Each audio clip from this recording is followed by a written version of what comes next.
Bharatiya Janata party बहुत ही होशियार party है। हरियाणा हारी हुई जगह पर उन्होंने सरकार बना ली।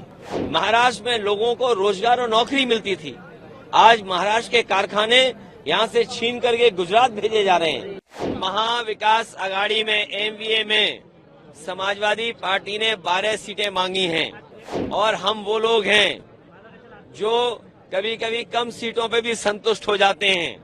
हरियाणा की गलती हमें नहीं दोहरानी है, हरियाणा में जो हारे हैं उन्हें गलती नहीं दोहरानी है। और क्योंकि भारतीय जनता पार्टी बहुत ही होशियार पार्टी है, हरियाणा हारी हुई जगह पर उन्होंने सरकार बना ली, इसलिए हम लोगों को सावधान रह करके और अपने वोट को बचा के भी रखना है।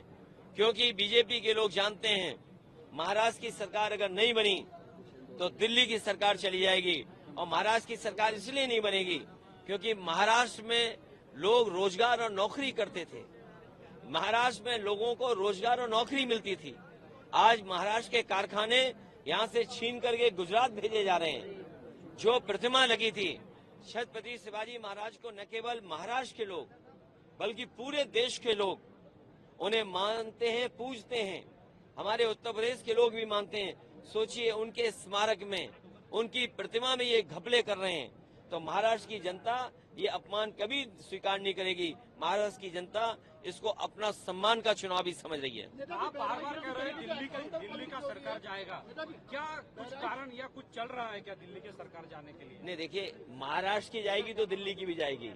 जैसे महाराष्ट्र की सरकार इन्होंने हत्या ली खोखे से, डरा करके और संस्थाओं से दबाव बनवा करके, तो जब महाराष्ट्र की जाएगी और दिल्ली की भी सरकार इनकी अपनी सरकार नहीं है, वो भी सहयोगी सरकार है।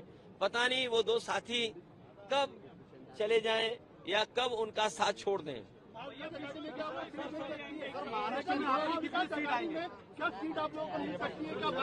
महाविकास आघाड़ी में एमवीए में समाजवादी पार्टी ने 12 सीटें मांगी हैं, 2 विधायक हमारे हैं और हम वो लोग हैं जो कभी कभी कम सीटों पे भी संतुष्ट हो जाते हैं। कम से कम सम्मान की तरह जिस तरीके से समाजवादी लोग यहाँ तैयारी कर रहे हैं, इरशाद हैं।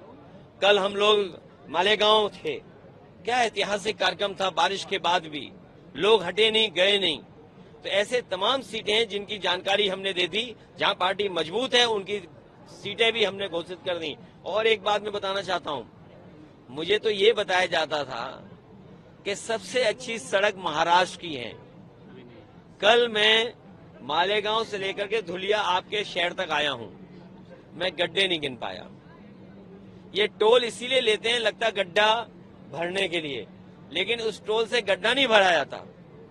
आपकी जेब से पैसा निकाल करके ये अपनी जेब में रख ले रहे हैं, और उसका परिणाम यह है कि सड़कों पे गड्ढे हैं। हमारे यहाँ उत्तर प्रदेश में जो सड़कें बनी हैं उसमें आप हवाई जहाज उतार सकते हैं, और जिस समय समाजवादी लोगों ने सुकोई, मिराज और हरक्यूलिस सड़क पे उतारा था, उसी समय देश के प्रधानमंत्री जी, देश के सड़क मंत्री ने ये कहा था कि हम ऐसी 30 हाईवे बनाएंगे जिन पर हवाई जहाज उतर सकता है। बताओ, यहाँ के तो सड़क मंत्री हैं, क्या आपके धुले और मालेगांव के बीच में हवाई जहाज उतर सकता है? नहीं। गड्ढे से बच जाओ तभी कुछ हो पाएगा। सर क्या अखिलेश यादव जी को लीडरशिप भूमिका में देखेंगे महाराष्ट्र में? लीडरशिप भूमिका में देखिए, समाजवादी पार्टी का संगठन है। देखिए, हमारी पार्टी का लक्ष्य है कि हमारा जनाधार बढ़े और बीजेपी को हरा लें। और बीजेपी को हराने के, इसलिए बीजेपी को हराना जरूरी है क्योंकि हमारे देश की जो संस्कृति है वो मिली जुली संस्कृति है। हमने सबको अपनाया है, उन्होंने हमें अपनाया है। जो लोग यहाँ आए, उस भारत भूमि पर जो लोग आए उन्हें अपना लिया, हमने उन्हें अपमान लिया। और ये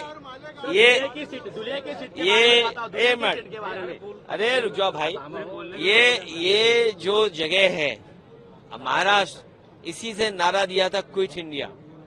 इसी महाराष्ट्र ने, बाल गंगाधर तिलक जी ने गांधी जी को बुला करके देश की लड़ाई को आगे बढ़ाने का काम किया था। तो महाराष्ट्र का संदेश देश की राजनीति को बदलने वाला संदेश होगा। ये महाराष्ट्र का ऐतिहासिक चुनाव है और हमारे यहाँ पर प्रत्याशी इरशाद भाई हैं।